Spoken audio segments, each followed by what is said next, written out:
Introdução à Economia, Eficiência Econômica. Olá, pessoal! Na nossa aula do dia de hoje, nós vamos discutir de maneira bem específica eficiência econômica, eficiência sob o ponto de vista de Pareto, a eficiência tecnológica. Vamos discutir também os conceitos lá de eficácia, efetividade e eficiência. Bom, para que a gente não se perca, então, com uma série de conceitos que a gente precisa trabalhar, é preciso lembrar que a ciência econômica ela é muito preocupada com a questão da eficiência. No entanto, existem lá alguns outros conceitos, como eficácia e efetividade, que muitas vezes paira ao longo de alguns colegas economistas e que, no meu entendimento, são tão importantes quanto. Quando nós estamos falando lá a respeito de eficácia, nós estamos falando a respeito do atingimento de determinados objetivos. Imaginemos, então, que você, eventualmente estudante universitário de graduação ou pós-graduação, tenha lá a sua metodologia de estudo. Essa metodologia pode envolver assistir a uma aula como essa, pode ser eventualmente recorrer a bons livros, pode eventualmente ter uma aula presencial ou qualquer outra modalidade que você entenda que se adeque ao seu perfil como estudante. Sabemos que alguns estudantes são mais visuais, outros são mais auditivos, outros fazem uma mescla de tudo e por aí vai. Bom, o ponto fundamental, no entanto, é que ao cursar uma determinada disciplina na faculdade, o importante é verificar se a sua metodologia de estudo ela é eficaz ou não. E como é que você vai saber se ela foi eficaz? Se ela acabar redundando na aprovação daquela disciplina e com uma nota que seja aquela desejada por você. Portanto, eficácia está relacionada ao atingimento de objetivos. Por um outro lado, nós podemos pensar na eficiência. E a eficiência, ela está muito relacionada à nossa capacidade de, por exemplo, produzir mais bens e serviços ao menor custo dos fatores de produção possível. Isso normalmente é chamado de eficiência econômica, embora daqui a pouquinho a gente vá falar de maneira específica da eficiência sob o ponto de vista de Pareto. Raciocinando ainda naquele exemplo que nós demos, imagine lá que a sua estratégia de estudo seja assistir a uma aula como essa, na modalidade EAD, e recorrer lá à utilização de um livro ou ainda de resumos. Se você conseguiu produzir um bom resultado com a maior economia possível de esforços ou com a melhor metodologia possível que lhe permitiu poupar tempo, que é um recurso escasso para os nossos estudantes, e mesmo assim conseguiu ter lá um bom rendimento, você foi eficiente na sua preparação. Portanto, eficiência significa a produção de determinado resultado ao menor custo possível dos recursos para fazê-lo. É fazer mais no mesmo tempo, ou fazer mais em menos tempo, ou fazer o mesmo em menos tempo e por aí vai. Mas eu posso pensar ainda na efetividade. Na efetividade significa dizer, por exemplo, numa condição de planejamento, que ela conseguiu atingir os alvos que foram propostos e, portanto, a ação foi efetiva. Imagine lá, de novo no nosso exemplo, de você como estudante, que você tenha se preparado para cursar uma disciplina qualquer, de graduação ou de pós-graduação.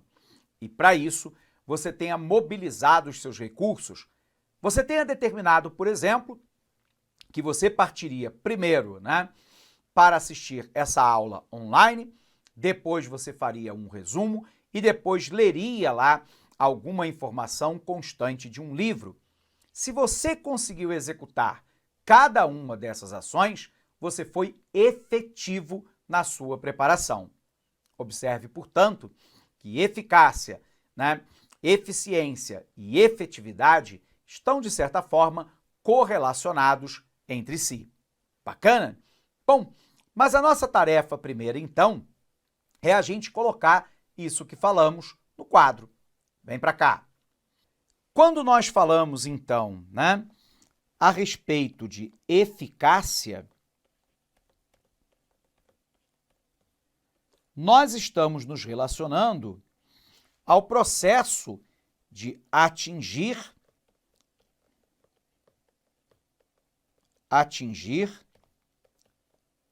determinados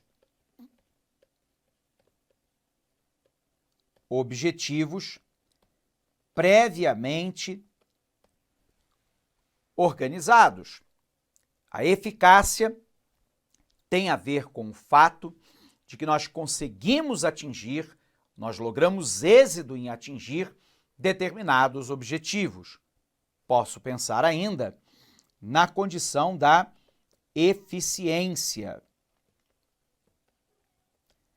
A eficiência se traduz em atingir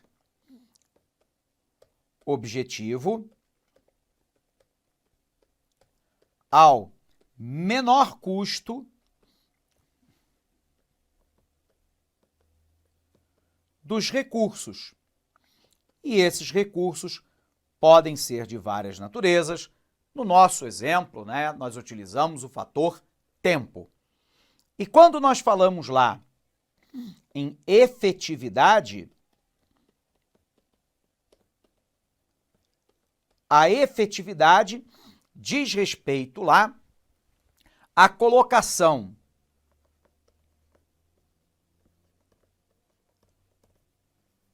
efetiva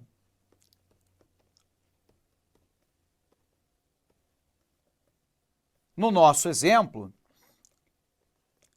dos processos ou dos resultados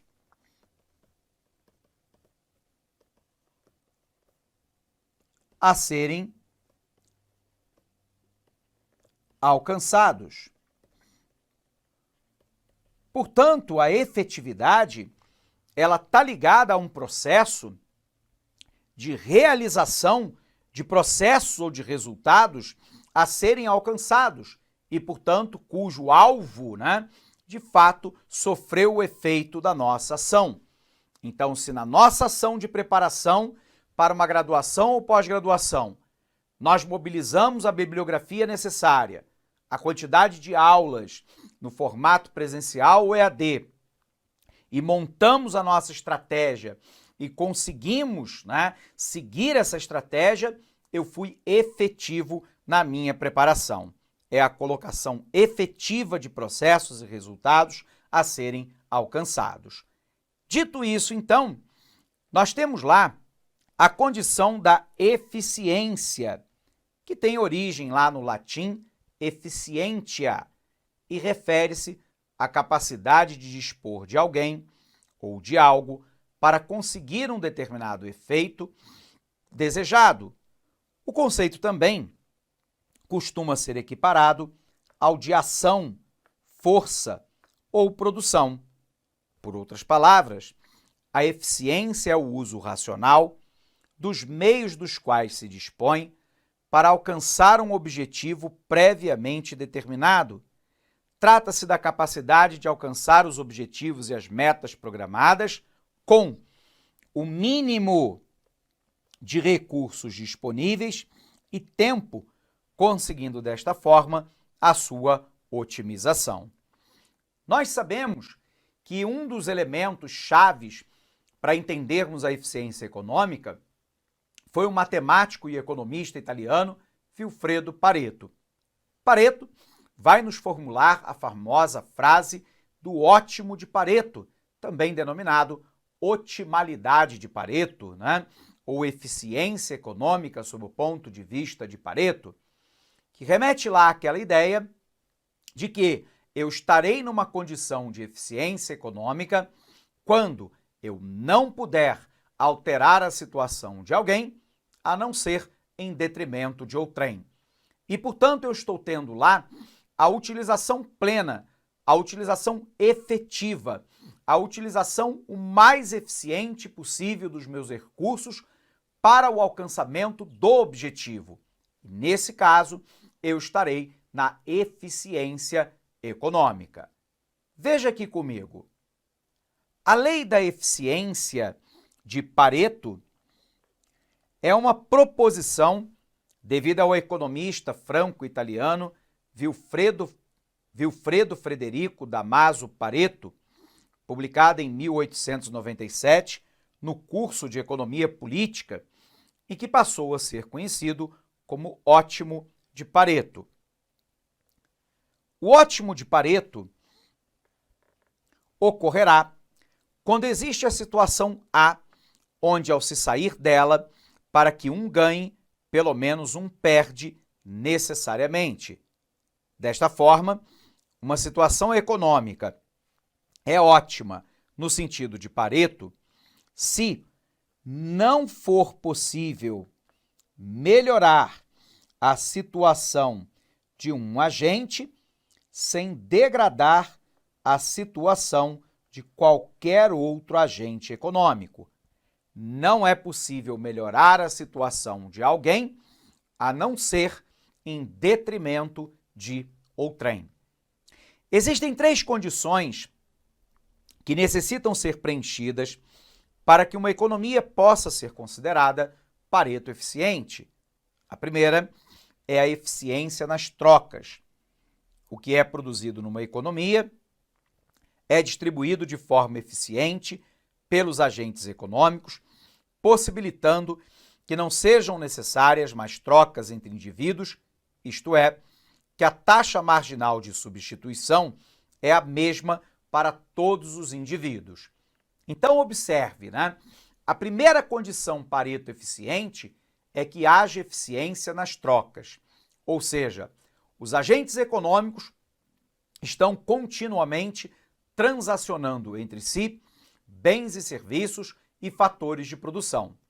A condição será Pareto eficiente quando todas as trocas possíveis de bens e serviços e fatores de produção tiverem sido realizadas, de forma que a taxa marginal de substituição, ou seja, a substituição de um determinado bem por outro, de um determinado fator de produção por outro, seja absolutamente igual. Lembrando que marginal em economia significa adicional. Então, a taxa marginal de substituição, ela mensura, ela registra o quanto se abre mão de um determinado bem para se obter uma outra quantidade de um outro bem qualquer.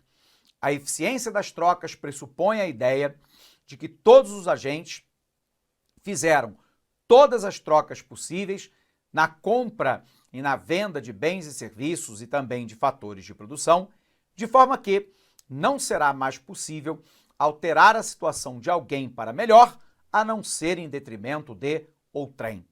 Primeira característica, eficiência de troca. Segunda característica, eficiência de produção. Quando é possível produzir mais de um tipo de bens sem reduzir a produção de outros, isto é, quando a economia se encontra sobre a curva de possibilidades de produção. O que é uma curva de possibilidades de produção? É aquela na qual, utilizando pelo menos 2 insumos, vamos imaginar aqui, utilizando o capital, tal como máquina, equipamento, ferramenta e instalação, e do outro lado, o fator de produção, trabalho. Vamos supor que só existam esses 2 fatores de produção. Uma curva de possibilidades de produção, ela vai me mostrar lá todas as combinações possíveis, né, entre capital e trabalho que me permitem produzir a mesma quantidade. Nós temos então lá, né, uma coisa que nós chamamos de isoquanta. Iso igual, quanta quantidade. A nossa curva vai me mostrar todas as combinações possíveis entre capital e trabalho que me permitem produzir a mesma quantidade.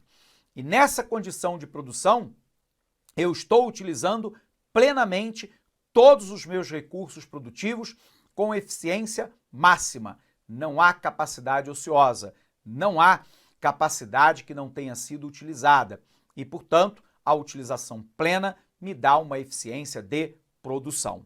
Ok? Confere. Além da eficiência de produção, eu tenho uma eficiência no mix de produtos. Os bens produzidos numa economia devem refletir as preferências dos agentes econômicos dessa economia. Logo, a taxa marginal de substituição deve ser igual à taxa marginal de transformação. Um sistema de preços de concorrência perfeita permite satisfazer essa condição. Numa estrutura ou modelo econômico, podem existir diversos ótimos de Pareto.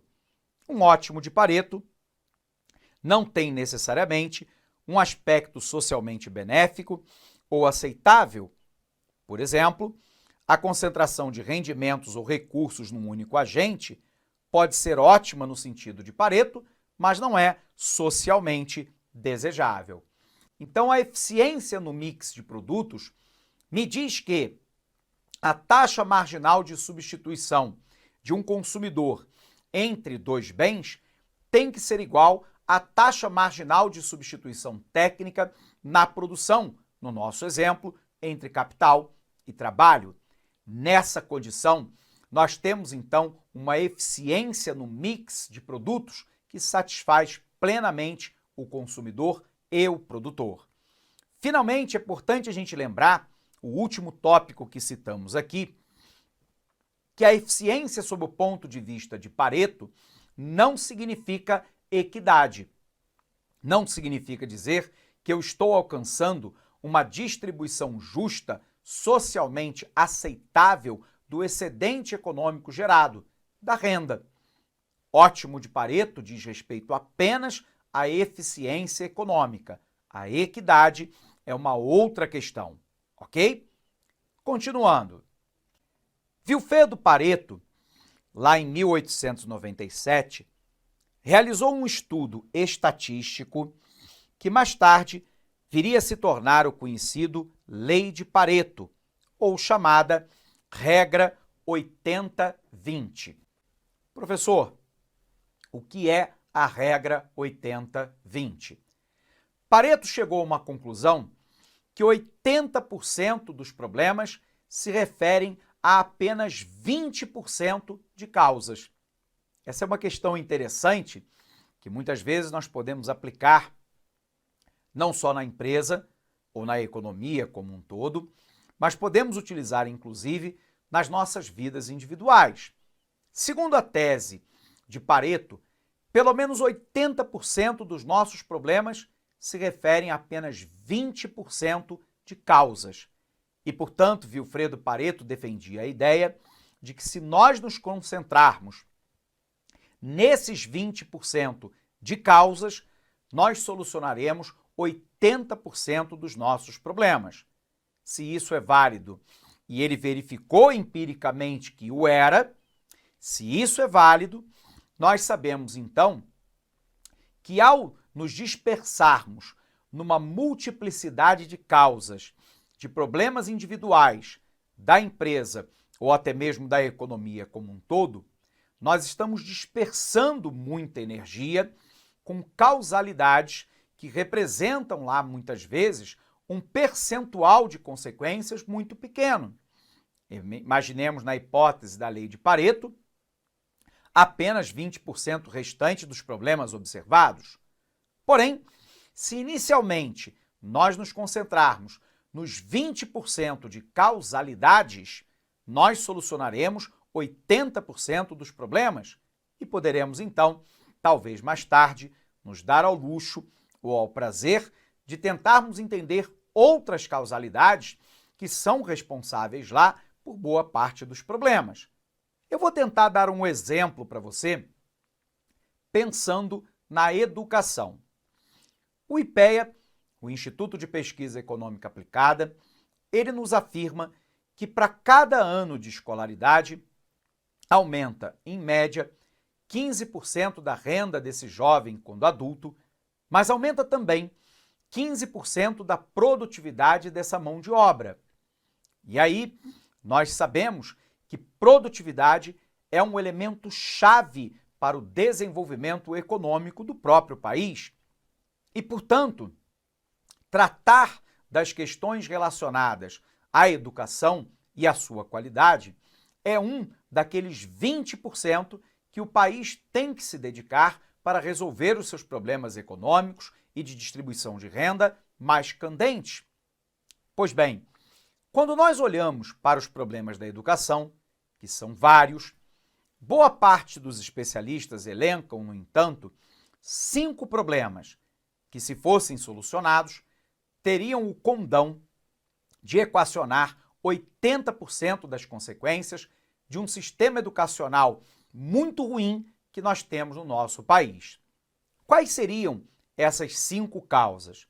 Primeiro, e com todo respeito aos meus colegas professores, porque existem excelentes profissionais em cada uma das etapas de ensino, desde a área de creche, passando pela pré-escola até o ensino universitário e de pós-graduação, mas via de regra, e salvo exceções, nós temos um professor no Brasil mal remunerado, mal preparado, que não tem, né, uma profissão que seja atraente e um plano de carreira adequado.